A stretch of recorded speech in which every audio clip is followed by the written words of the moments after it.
Kembali lagi bersama dengan channel Lensa Alam. Saya ucapkan selamat pagi, shalom.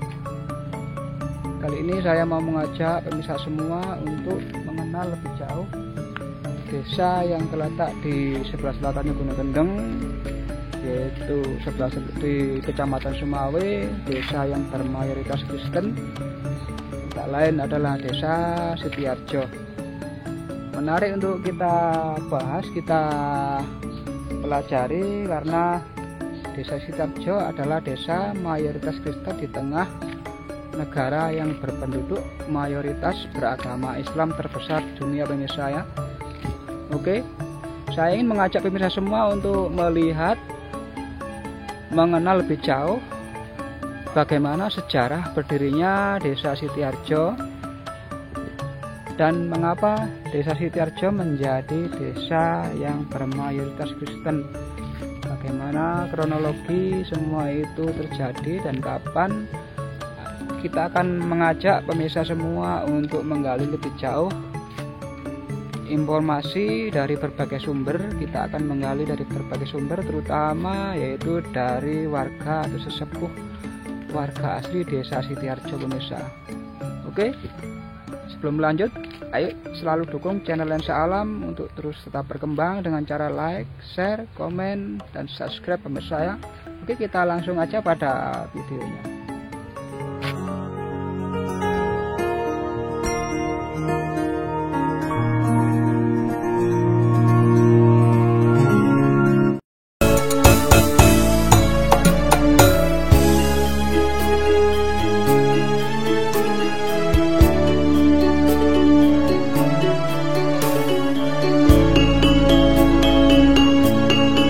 Oke pemirsa, ini kita sedang berada di perbatasan dari desa Sitiarjo, dimana kita sebelum sampai desa Sitiarjo kita disuguhkan dengan jalan yang berkelok-kelok dengan pemandangan sekitar yang luar biasa indah sekali, pemirsa.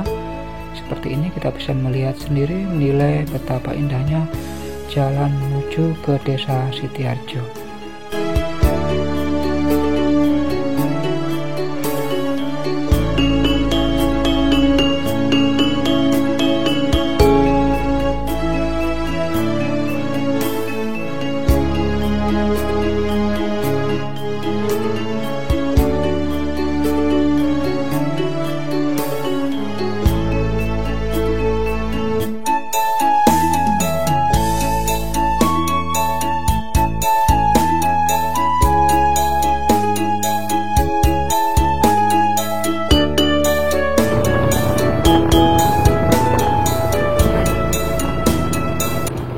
Oke teman-teman, ini kita bisa melihat ada gapura yang tertuliskan desa Sitiarjo. Ini menandakan bahwa kita sudah sampai di pintu gerbang desa Sitiarjo.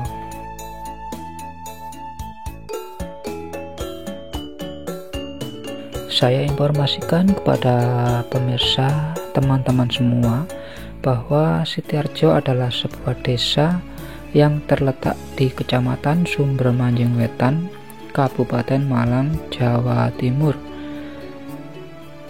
Sitiarjo merupakan desa yang berpenduduk mayoritas beragama Kristen yang menjunjung tinggi nilai-nilai toleransi, kebersamaan tanpa membedakan ras, suku maupun agama.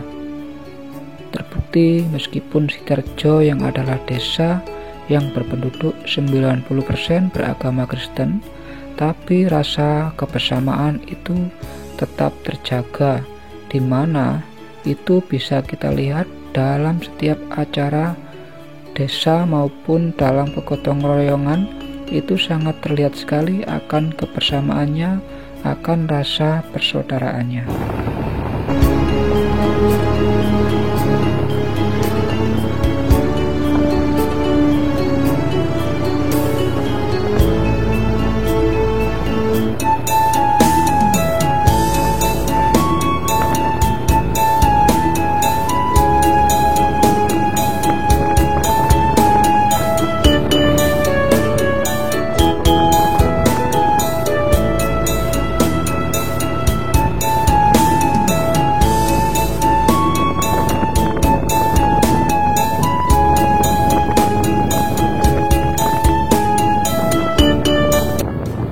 Ini pemirsa, kita tepat berada di depan Puskesmas Desa Sitiarjo, dan kita bisa melihat ke selatan itu ada bangunan yang sangat besar, yaitu ruang serbaguna yang dibangun oleh GKJW Induk Gereja GKJW Sitiarjo, di mana Gereja GKJW Sitiarjo adalah yang terbesar di Desa Sitiarjo ini, sekaligus yang tertua pemirsa ya, yaitu gereja ini dibangun di tahun 1895.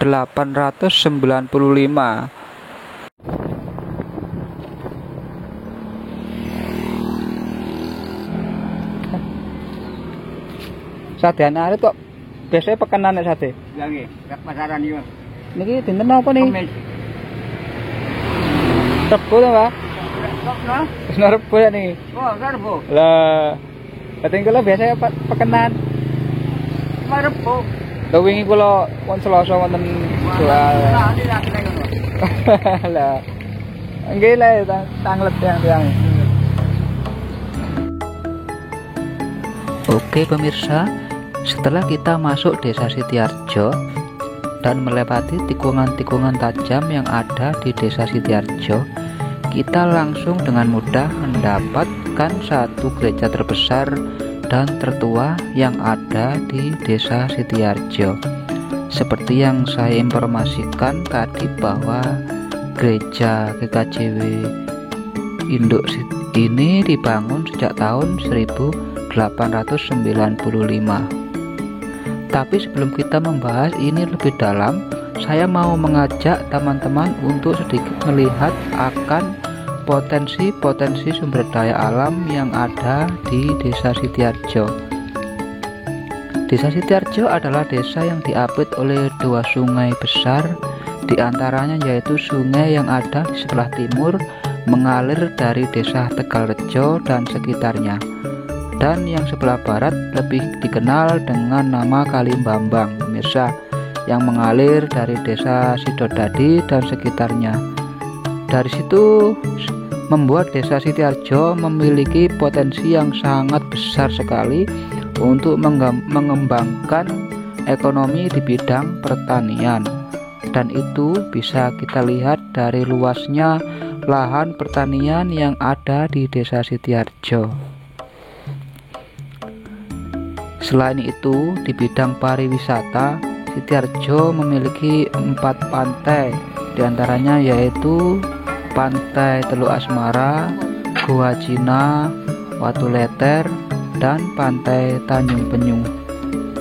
Dan bidang perdagangan, Desa Sitiarjo memiliki pasar yang cukup besar dan menjadi pusat perdagangan bagi desa-desa dari luar Desa Sitiarjo seperti Desa Sidodadi, Tambakrejo, Sidomulyo, maupun Tambak Asri, juga Bajulmati, pemirsa ya. Dan ada juga pedagang dari Dampit yang memanfaatkan pasar Desa Sitiarjo untuk menjajahkan dagangannya, seperti yang kita lihat berikut ini.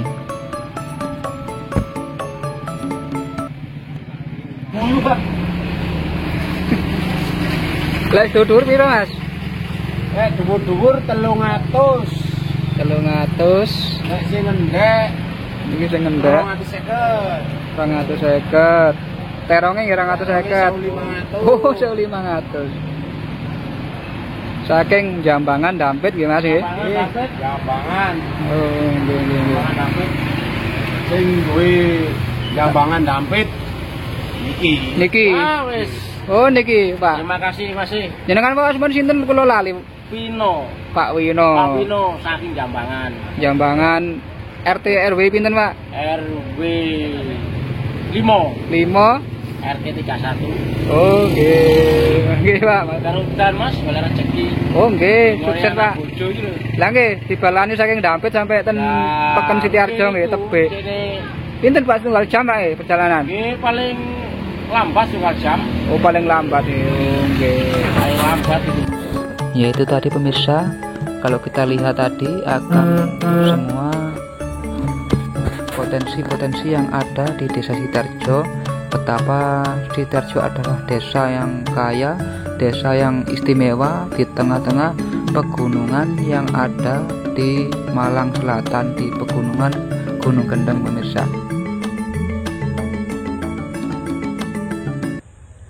Oke pemirsa, kita kembali melihat gereja tertua yang ada di Desa Sitiarjo, yang oleh warga sini gereja ini dinamakan dengan Gereja GKJW Induk atau gereja pusat dari GKJW yang ada di Desa Sitiarjo. Kita nyoba naik ke halaman untuk memperlihatkan pada pemirsa semua gereja tertua yang dibangun di zaman pemerintahan Hindia Belanda pemirsa ya.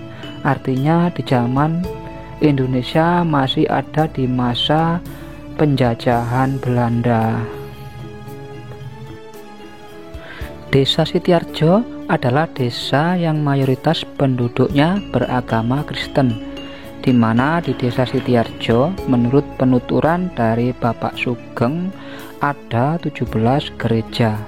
Tapi kalau saya telusuri lebih lanjut, ternyata ada 19 gereja, dan ditambah gereja yang ada di Goa Cina berarti berjumlah 20 gereja, karena Goa Cina adalah bagian dari Desa Sitiarjo. Di antaranya gereja-gereja itu adalah aliran GKJW, GBDI Tabernakel, GBI, GAB, dan GSJA, dan didominasi oleh gereja GKJW. Oke pemirsa, sedikit saya mau memperlihatkan kepada pemirsa semua aktivitas dari warga Desa Sitiarjo waktu ibadah di hari Minggu di setiap gereja-gereja. Ini di pagi hari ada yang masih sepi, ada beberapa sudah datang, juga ada yang sudah mulai banyak pemirsa. Jadi seperti ini pemirsa suasana hari Minggu yang ada di gereja-gereja Desa Sitiarjo.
Seperti yang akan kita bahas tadi, yaitu bahwa kapan desa Sitiarjo berdiri dan mengapa Sitiarjo menjadi desa mayoritas Kristen.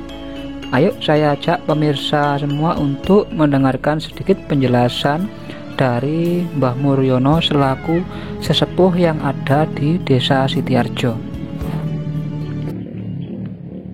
Nggih, sugeng sonten Mbah Muryono.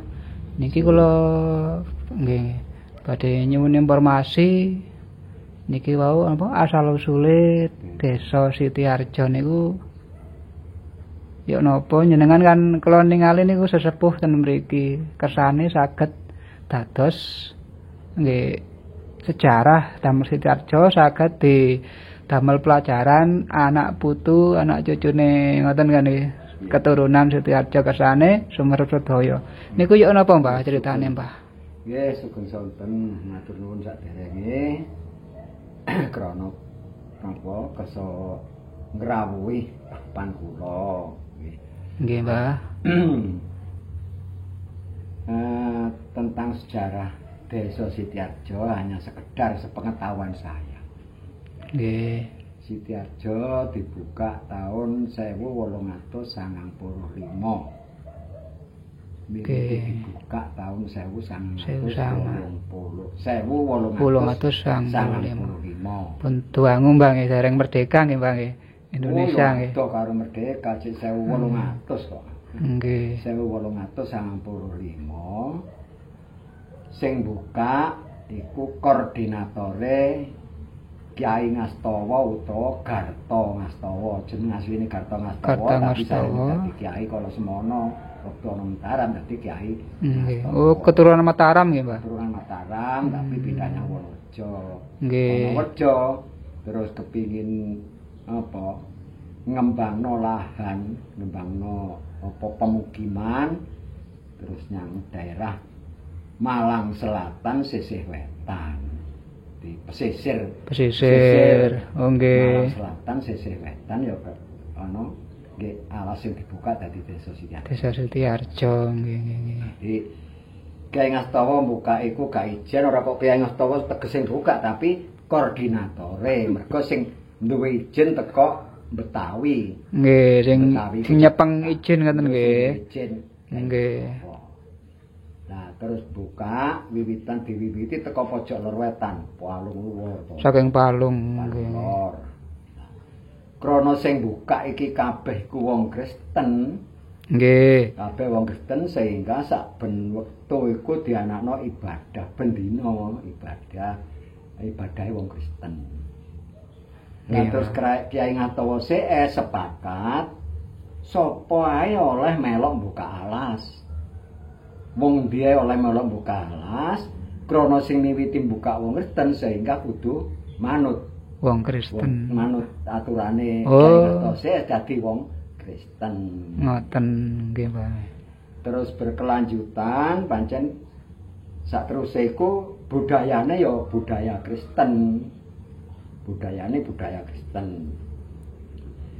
Terus sarene apa semakin hari semakin berkembang, buka alas tansaya ombo, terus gawe papan pangibadah pondok. Dadi nggih Palung kono ya ana. Iki Palung kono ana pondok kanggo ibadah. Ya disebut gereja tapi gereja alit nggih, dinamina pondok ae. Ceritane payone iku anu selang, godhong selang. Selang iku godhong galing. Nggih, Pak.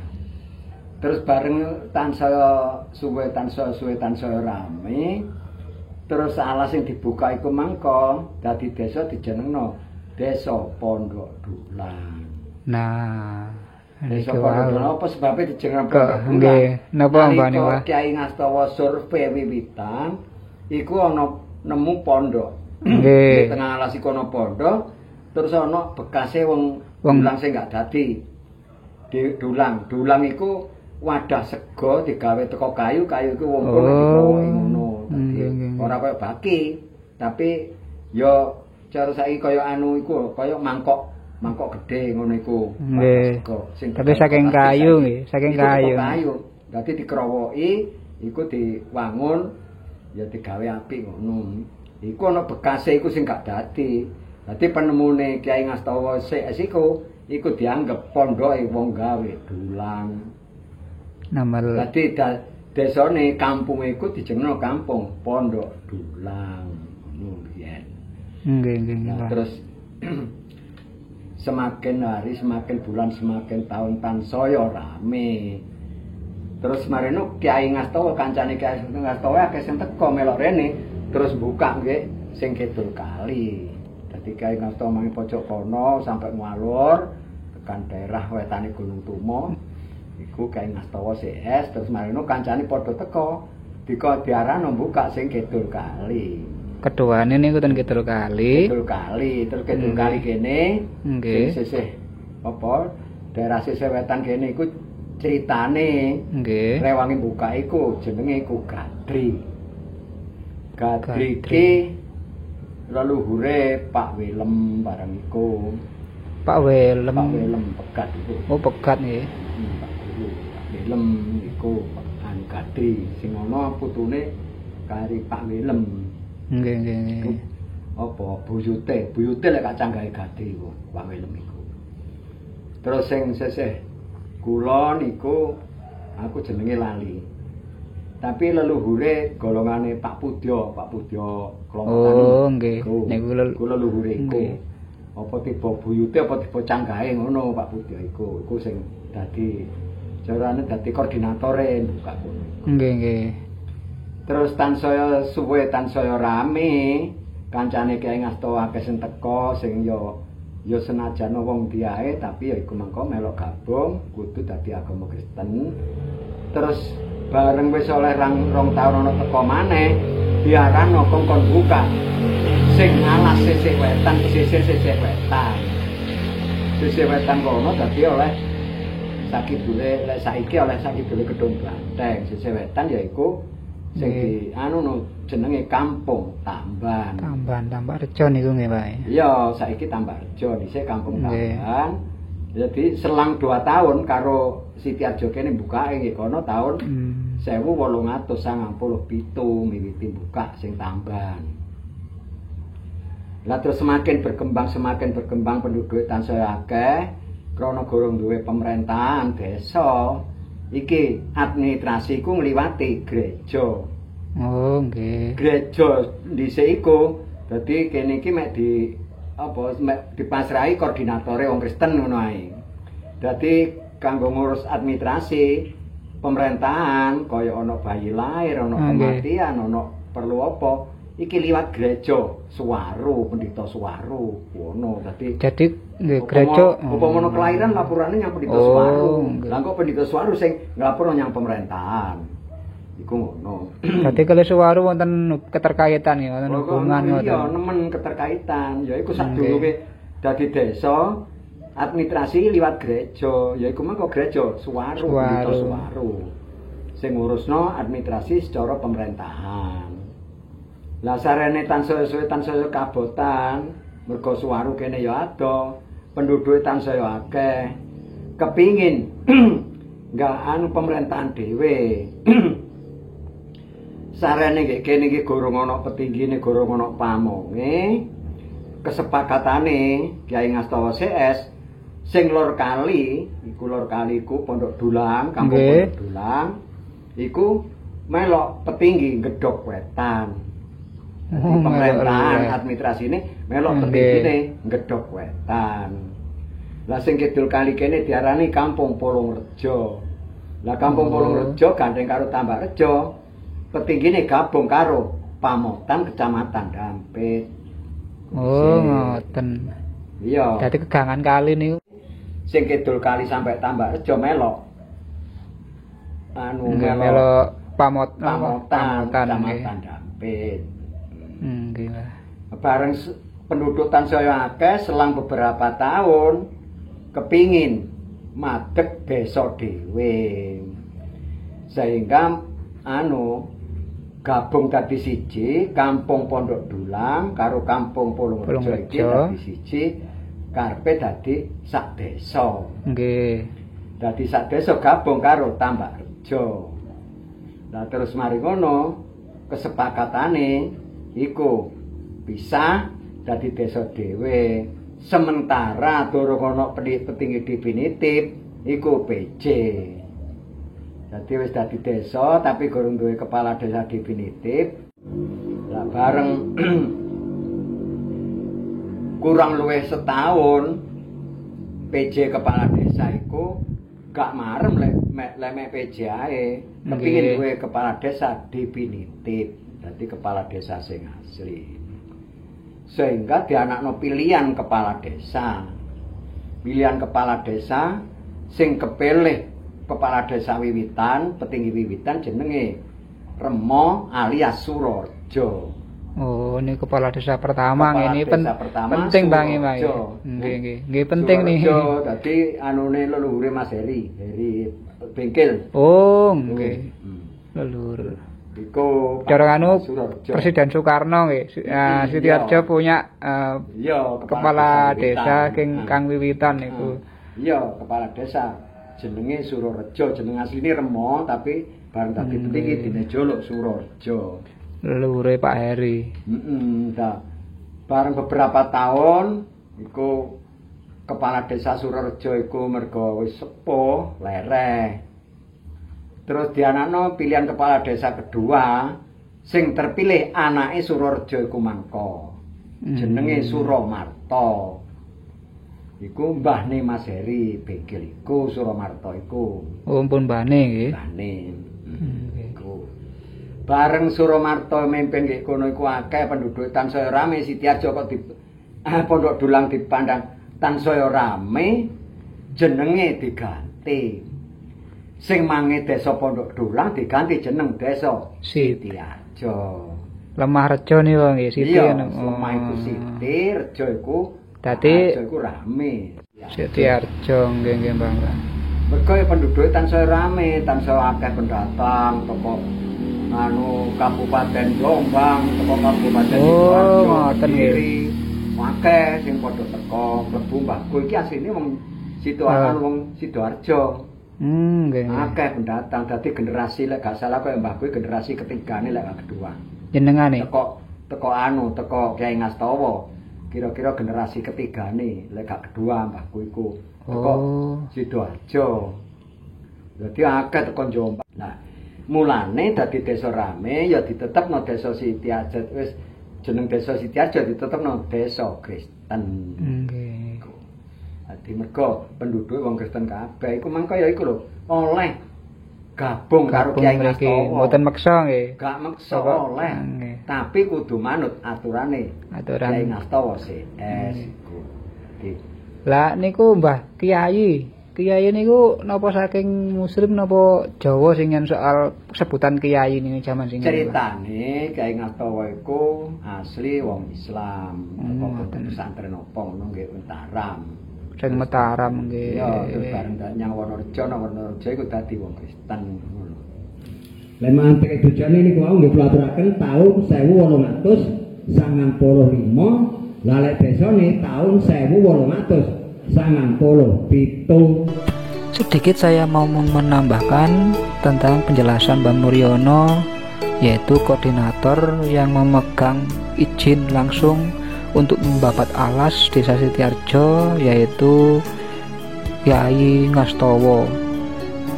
Dan untuk yang membabat alas pertama, sesuai dengan informasi yang saya dapatkan, yaitu Mbah Turno Sumito, pemirsa ya, Turno Sumito. Pemirsa, ini coba kita lihat kenapa saya mengajak pemirsa ke Tugu ini, karena memang ini ada keterkaitan dengan Desa Sitiarjo berdiri. Tapi kalau Tugu ini saya informasikan ini baru dibangun pemirsa ya. Ini baru dibangun, coba kita lihat tahunnya. Ya, ini dibangun tahun 2016 di zaman era pemerintahan ya, kepala desanya itu Pak Lis pemirsa ya, Pak Lis Pianto Daud. Kita kurang tahu ini arsitekturnya bak siapa, bercorak apa Tugu ini kita kurang tahu. Tapi saya tidak fokus di sini pemirsa, saya hanya menginformasikan bahwa di Tugu ini ada tersembunyi satu awal berdirinya Desa Sitiarjo. Kalau ini kita lihat di situ ada huruf Jawa awalan dan akhiran. Ini ada alfa dan omega ya, awal dan yang akhir. Kita lihat itu ada tulisan Arab. Ya, yang pasti itu artinya awal dan akhir juga pemirsa ya. Ini yang kalau di sini ya, ini bisa kita lihat ini A sampai Z. Ini kita kurang tahu maksud dari pembangunan ini dikasih awal dan akhir apa pemirsa. Tapi saya mau informasikan kepada pemirsa semua. Ini saya memperlihatkan satu patung singa ini pemirsa ya. Ini kira-kira hanya sebuah patung sebagai hiasan atau bagaimana menurut pemirsa? Ini bagaimana? Ini kalau saya coba saya dekati, ini di depan ini ada tulisan Sitiarjo Tata Wadana Mangesti Gusti. Saya kurang tahu arti dari Tata Wadana Mangesti Gusti. Tapi di sini kita bisa melihat tahun 1895 lagi-lagi di sini tertulis tahun 1895 sama yang tertulis dengan di gereja induk pemirsa ya, dimana tahun 1895 ini adalah awal berdirinya gereja Kristen Jawi Wetan yang ada di Desa Sitiarjo. Ini saya informasikan tentang patung singa ini pemirsa. Ini bukan kebetulan, bukan hanya hiasan seperti ini ya. Ini hanya patung. Apalagi ini ada ini ketumpahan cat atau bagaimana nih ya. Catnya biru pemirsa ya. Ketumpahan cat atau bagaimana. Ini atau mungkin lagi kenapa ini singanya. Tapi saya mau artikan simbol dari singa ini yaitu dari informasi yang saya dapat dari sesepuh yang ada di Desa Sitiarjo, bahwa singa ini adalah materai pemirsa ya. Di zaman era pemerintahan Hindia Belanda, cap singa ya. Saya pernah ada rapat di desa dengan sesepuh. Saya nggak sempat untuk mengabadikan memvideo, tapi informasi yang saya dapat ini mempunyai arti yaitu cap singa pemirsa, di mana cap singa ini adalah materai di zaman era pemerintahan Hindia Belanda, bahwa materai ini untuk warga yang mungkin untuk surat menyurat, akte pernikahan kayak kakak itu ya, juga tak bahkan tanah pemirsa. Untuk sertifikat tanah itu tidak sah kalau belum mempunyai logo cap singa ini. Ini adalah materai dimana kalau surat apapun di zaman era pemerintahan Hindia Belanda kalau sudah mempunyai cap singa ini berarti surat-surat mereka itu sah gitu loh pemirsa ya. Jadi ini satu menjadi sangat memiliki arti. Kenapa di sini ada simbol singa di Tugu ini? Jadi artinya seperti pemirsa, yaitu bahwa ini adalah materai di zaman era Hindia Belanda dan sekarang dijadikan satu histori untuk Sitiarjo. Oke, demikian tadi penjelasan kami tentang patung singa yang ada di Tugu Desa Sitiarjo. Mungkin dari pemirsa, dari warga Sitiarjo mungkin ada yang tahu lebih jelas tentang hal itu, mungkin bisa mengklarifikasi lewat kolom komentar pemirsa ya, karena memang kita terbatas dengan segala informasi. Jadi saya menginformasikan sesuai dengan apa yang saya dengar seperti itu tadi. Oke pemirsa, demikian penjelasan tentang sejarah asal-usul berdirinya Desa Sitiarjo. Semoga video ini bermanfaat, bisa menambah wawasan informasi bagi pemirsa, teman-teman semua, khususnya warga Desa Sitiarjo, anak cucu Sitiarjo, bahkan warga Indonesia pada umumnya. Oke pemirsa, sekian dulu video dan salam. Sampai jumpa lagi di video-video kita selanjutnya.